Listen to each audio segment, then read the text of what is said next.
entirely predictable from President Erdogan. We've known what his position on the Kurds in Syria has been for a very long time. He's made absolutely no secret of it. But the key thing here is he thought in mid-December he'd got a deal from President Trump. When President Trump said he was pulling US troops out of northern Syria as soon as possible, and many people interpreted that as being by mid-January.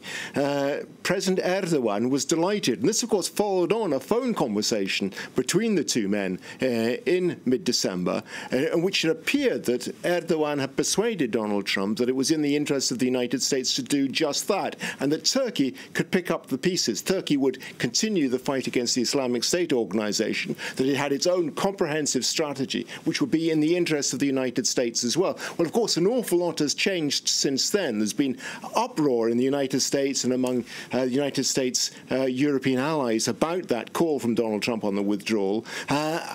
And suddenly we see this, and it looks to President Erdogan as if he's being stabbed in the back at the last minute. Hence the anger that you saw when he addressed the Turkish Parliament earlier this Tuesday. And on the very same day that he published an opinion piece in the New York Times praising Donald Trump for making the right decision.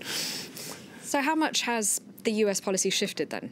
Well, it really, well, first of all, nothing is very clear in US policy at the moment. Donald Trump may say one thing one day and something completely different the next, which appears to be the case at the moment. Donald Trump himself is saying that nothing has changed at all. But that, in a sense, one could perhaps argue that that's the case, because quite often he phrases things in a sufficiently vague way as to allow him to reinterpret things later on. That may be what he's trying to get away with this time. But there's no doubt, I think, in most people's minds that this is a significant change, and the reason for it is absolutely clear.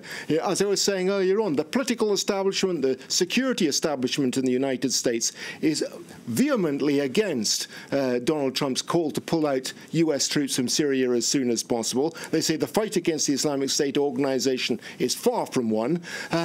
And the United States allies, including, it has to be said, Israel, are very much against it as well. And it's interesting that John Bolton should make that statement about slowing the withdrawal down from Israel, where he'd been having talks with the Israeli leadership. They are very concerned that by pulling US troops out of Syria at this time, the United States will be playing into the hands, in particular, of Iran. All right. Thank you very much indeed for your analysis, Rob.